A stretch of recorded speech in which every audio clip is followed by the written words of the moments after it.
sortir de la réclamation liée à un ami. Alléluia. Comment tu sors de cette réclamation? Comment tu arrives à te détacher de ça? On va prendre notre Bible ici, dans le livre de Genèse, chapitre 13, à partir du verset 7. C'est l'histoire d'un oncle et son neveu, de la même famille. Et un neveu attaché à son oncle, mais pas à son père. Verset 5, commence verset 5.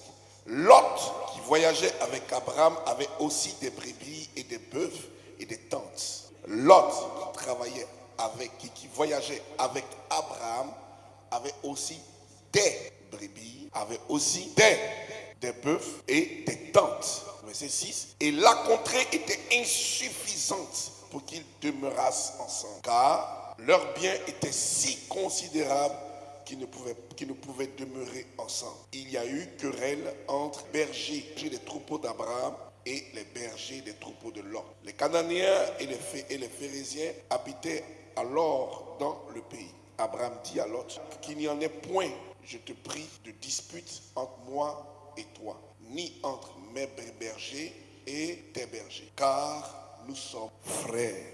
Verset 9. Tout le pays n'est-il pas devant toi? Sépare-toi donc de moi. Et si tu vas à gauche, j'irai à droite. Si tu vas à droite, j'irai à gauche. Lot leva les yeux et vit toute la plaine du Jourdain qui était entièrement arrosée avant que l'Éternel eut détruit Sodome et Gomorrhe. C'était jusqu'à soir comme un jardin de l'Éternel, comme le pays d'Égypte. Lot choisit pour lui toute la plaine du Jourdain et il s'avança vers l'Orient. C'est ainsi qu'ils se séparent l'un de l'autre. On va s'arrêter là.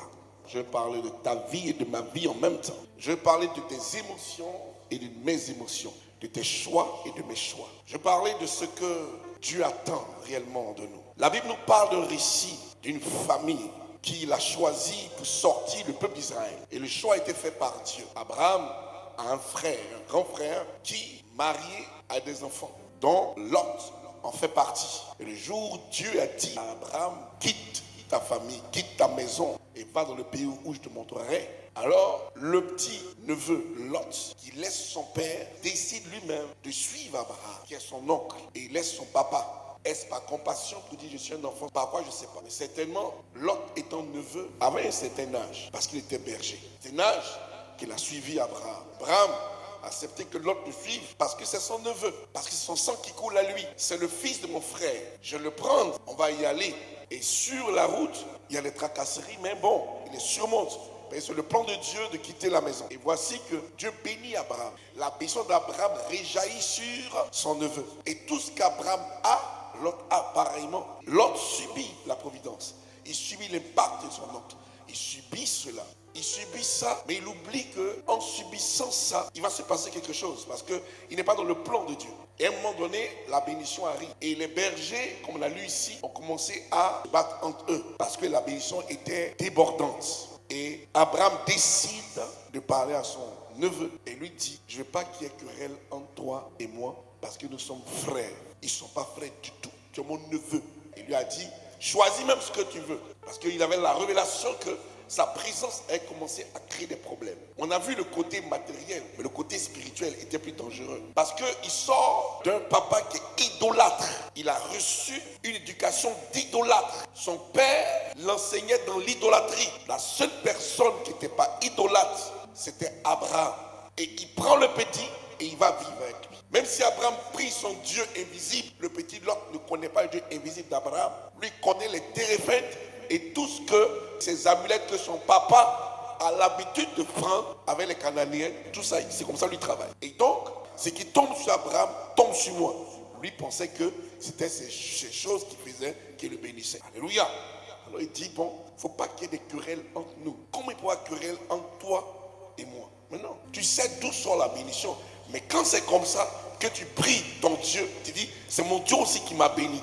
C'est pas toi qui m'as béni. Donc il y a une histoire de concurrence. Dieu t'utilise, Dieu aussi t'utilise. Il y a une histoire de concurrence. Toi tu es marié, moi aussi je suis marié. Et voici Abraham qui a commencé à remarquer une attitude de Lot. Comme tu es riche comme moi. Frère, prends ta route, va à l'Orient, prends ce que tu vois, le Jourdain qui est là. Il est parsemé de tout ce qui est bonne plante. Au point d'appel le jardin de l'Éternel. Et voici, Lot choisit sa partie. Sodome et Gomorrhe n'étaient pas encore, comme on dit, détruits. Dieu dit à Abraham, tourne ton visage de l'autre côté. Pour dire, ce n'est pas l'Orient seul qui a la bénédiction. Tourne son visage, peut-être c'est le septentrion, peut-être c'est l'Occident, peut-être c'était le Midi. Nous, on ne sait pas. Mais entre les trois, là, il a fait son visage quelque part. Il dit là, quand il a vu ça, c'était plus dangereux même que l'Orient. Abraham est parti là-bas. C'est quoi on appelle réclamation? On appelle réclamation des liens existants dans le sang d'une personne qui démontrent l'histoire et de la généalogie de la personne. L'histoire parentale, l'histoire ascendante de la personne. La réclamation, c'est l'histoire dans le sang d'une toute personne ici qui existe. Quand on dit tu es réclamé, c'est que dans ton sang, il y a 3 niveaux de jugement qui ont été posés dans ton sang, qui part du plus petit jugement jusqu'au plus grand jugement. Le plus petit jugement, c'est la sanction dans ton sang. Dans ton histoire et dans ton sang, il y a un jugement qu'on appelle la sanction.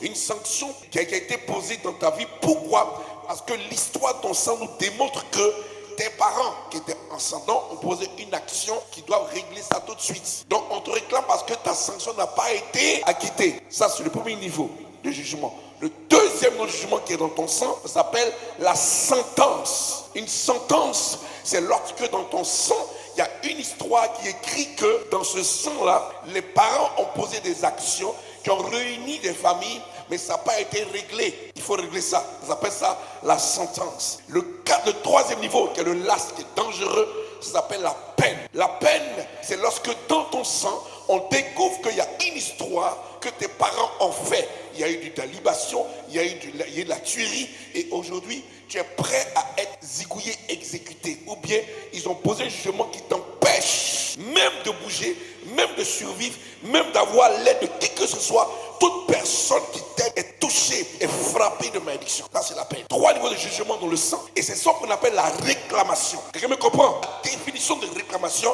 c'est un jugement historique qui est dans ton sang, placé sur 3 niveaux. On reprend ensemble. Amen. La réclamation, c'est un jugement historique inclus dans ton sang qui est établi par 3 niveaux de jugement. La sanction, la sentence et la peine. Vous êtes d'accord? Et c'est dans ce sens-là que nous parlons. Il existe un lien dans chaque sang. Mais si ton sang est lié à une sanction, c'est un petit problème ça. C'est une question de réconciliation. C'est une question de mise à niveau. Et on en passe. Parce que toute personne ici s'en sort. C'est le petit niveau. C'est l'échelle le plus petit. Quand tu prends l'escalier, ta première marche s'appelle la sanction. Quand tu es prof, quand tu es éducateur, quand tu es peut-être quelqu'un d'instructeur et que dans tes élèves ou ton disciple a causé un problème, ou ne te suit pas, ou bavard, tu lui dis, tu as une sanction, tu en as une quoi? Une sanction. C'est une sanction. Et ça peut être quoi par exemple? Sort de la classe, après il rentre après. Ça peut être quoi par exemple? Va au coin de la classe, après il se relève. Ça peut être quoi par exemple? Je te fais un 0, après c'est passé. Je peux dépasser après. Ça peut être quoi par exemple? Et pourquoi une sanction? Pourquoi? Parce que tu déranges. Mais comment ça s'arrange? Si tu te calmes, si tu changes d'attitude, mais non, est-ce que tu comprends? Quand tu changes d'attitude, ça se passe comme ça. Réveille ce monsieur, lève-toi un peu. Regarde, lève tes 2 mains, baisse tes 2 mains. Dans ton sang, s'il y a une sanction, Dieu est capable de te dire, c'est à cause de ton attitude. Toi seul, pas ton père. Donc, règle cette attitude-là et tu sors de la sanction. Cependant, s'il y a une sentence, je n'ai pas besoin de lui seulement. J'ai besoin de lui, son père ou sa mère, son oncle ou ses oncles, et lui dit, voilà ce qu'ils ont accusé tes parents de ça, de ça, de ça, de ça. Va, demande pardon et pose une action pour calmer les ardeurs et tu sors de la sentence. La sentence appelle un jugement de plusieurs personnes. La sanction se règle en tête à tête. La peine est plus dangereuse. Elle demande automatiquement qu'on recourt à l'autel familial afin que tu puisses déposer quelque chose, un sacrifice pour lever la peine sur ta vie. C'est pour ça que dans chaque vie, étant chrétien ou pas chrétien, un lien existe. Et ce lien est contagieux. Ce lien se contamine. Parce que tout lien qui se contamine est lié à un caractère. Et le caractère est lié à une attitude. Et l'attitude est contaminée. On dit les mauvaises compagnies font quoi? Merci. Alors c'est pour te dire qu'aujourd'hui, si ton ami est une femme instable, une fille est stable, elle peut te contaminer pour être instable. Me comprenez un peu? Si elle est racoleuse, c'est une fille qui parle beaucoup, tu vas parler pareil comme elle. Et ton mari va voir que tu commences à changer. Mais qui t'a contaminé? C'est ton ami. Vous comprenez? Assieds-toi 2 minutes. Donc pour vous dire que l'Esprit de Dieu aujourd'hui veut nous emmener quelque part. On se pose des questions. Qu'est-ce qui ne va pas pendant qu'on est chrétien? J'entends dire ici par exemple le chrétien pas dans la délivrance. Que Dieu te bénisse. Il n'y a pas de lien satanique ou un lien dans un chrétien. Que Dieu te bénisse aussi. Alléluia. La réclamation, quand tu ne connais pas la définition de ça, tu restes tranquille. Parce que si tu connais la définition de réclamation, tu vas te dire, prêchons sur la réclamation. En d'autres termes, prêchons sur les sentences, prêchons sur les sanctions, prêchons sur les peines. Je ne parle pas de condamnation. Oubliez tout ce qui est condamnation. Parce que le chrétien ne peut jamais être condamné. Parce que Christ l'a enlevé de la condamnation. Mais Christ n'a pas enlevé de ta sanction, ni de ta sentence, et ni de ta peine. Pourquoi? Parce que tu veux pas. Les 23 chromosomes de ta maman et celles de ton papa font ensemble que tu as les 46 chromosomes dont tu vis actuellement. Donc le caractère maternel et paternel habite en toi.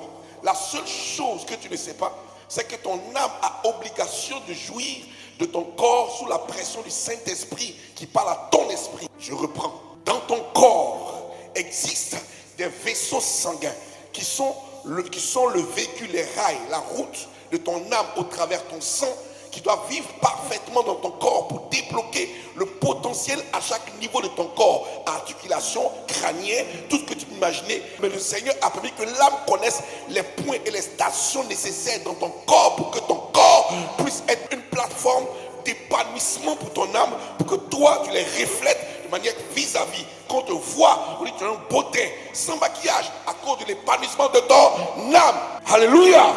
Et cette délivrance-là, si tu ne la connais pas, tu as un problème. Quel que soit ton niveau de bishop, ton âme n'est pas attaquée directement. Impossible. Ton âme est attaquée au travers de ton corps. C'est ton corps qui est attaqué. C'est ton corps qui permet à ton âme de s'épanouir. Quand on dit tu dégages quelque chose, tu te lèves sans maquillage, mais elle est belle, mais il est bille, il est beau, et puis il est en bon point. Mais ton âme roule, il n'y a pas un boutillage dans ton corps. Le périph' est fluide. Est-ce que vous voyez l'image? Tu as un périph' fluide. Ton corps est fluide. Il n'y a pas de blocage, il n'y a pas d'accumulation, il n'y a pas de concentration, il n'y a pas de coagulation de sang. Où c'est bloqué, on dit il y a bouchon. Bouchon où? Tu as mal, tu peux bloquer tes doigts. Tu dis c'est pas mais c'est gonflé, je n'arrive pas à faire ça. Pourquoi? Parce que l'âme dans son rôle, c'est de faire bouger tes doigts. Et voir que par exemple le diable dit non, s'il bouge, il sera bon mécanicien, il le bloque. C'est pas là. Alléluia. Et du coup, le diable, il sait qu'il t'a bloqué, il n'y a pas de travail mécano, tu mal. Oh, tu es payé à l'heure. L'âme force, plus l'enflure est là. Donc, il y a bouchon et ça gonfle. Ça gonfle, on dit aïe. Et on va et puis on débloque un peu. Le sang passe parce que l'âme est dans le sang. Et ton âme doit circuler au travers de ton sang. La délivrance. On délivre deux personnes. On délivre le corps de sa possession et on permet à l'âme d'être fluide. Ça s'appelle délivrance de l'âme. C'est pas qu'il est possédé. Il était bloqué parce que le véhicule qu'il utilise est en panne. Donc je répare le véhicule. Et toi, tu continues ta route. En fait, il y a eu deux délivrances. Je répare le véhicule et toi, tu es délivré pour aller à ton programme ou bien à ton travail. C'est pour ça qu'on dit délivrance de l'âme. Sinon, tu es possédé. Non, ils ont bloqué ton trajet. Tu vas posséder. Donc, tu as un problème à ceux qui disent que l'âme est possédée. Non, l'âme ne se possède pas. Non, tu avoues, ce que Dieu a donné, personne ne peut prendre. Parce que l'âme a été donnée à l'homme. L'homme, par définition, est un esprit dans un corps, mais qui possède une âme. Et cette âme qui possède là, regorge en son sein tout le potentiel de son héritage. C'est en ton âme se situe par exemple ta progéniture. C'est en ton âme se situe par exemple ton envie, tes envies. C'est en ton âme. C'est en ton âme se situe par exemple tes volontés. C'est en ton âme. C'est en ton âme tes émotions. C'est en ton âme ton intellectuel se trouve. C'est en ton âme. Reste intelligent, c'est là. Ton âme te dit fais ça. Tes choix, c'est ton âme. Tes choix de couleur, c'est ton âme. Ton harmonie, c'est ton âme. Tout, c'est ton âme. Ton âme a besoin d'être vivifiée. C'est tout. Elle a tout ça, mais ce qui vivifie ton âme, c'est ton esprit. Parce qu'il est en communication avec le Saint-Esprit. Le Saint-Esprit ne fait rien à ton âme. Non, il a fait à ton esprit. Et ton esprit a fait à ton âme. Vous comprenez un peu? C'est pour ça qu'aujourd'hui, ta décision ne vient pas de ton esprit. Mais ton esprit a dit la pensée et ton âme a agi. La volonté ne vient pas de ton esprit. Elle vient de ton âme. Je vais vous dire qu'à vous choquer.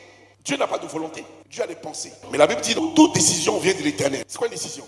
Lorsque Dieu te donne une pensée, ton âme dispose de la pensée de Dieu et agit. La volonté, c'est le seul don puissant que Dieu a donné à l'homme, aussi bien aux riches et aux pauvres. Au point où ce qu'il y a dans l'homme, il utilise même contre Dieu. Oui, nos volontés sont contraires souvent à Dieu. On dit volonté permissive et volonté parfaite. Pourquoi parfaite? Parce que ce qui est parfait, c'est la pensée exécutée qui est parfaite. Alléluia. Donc il y a des choses que Dieu a données à l'homme et qui fait un couteau à double tranchant. L'homme dit, mais laisse-moi décider. On t'a dit de décider, mais pense un peu à ce que tu donnes comme orientation. Dieu te donne une orientation que tu décides. Mais toi, tu veux décider sans orientation. Voilà où se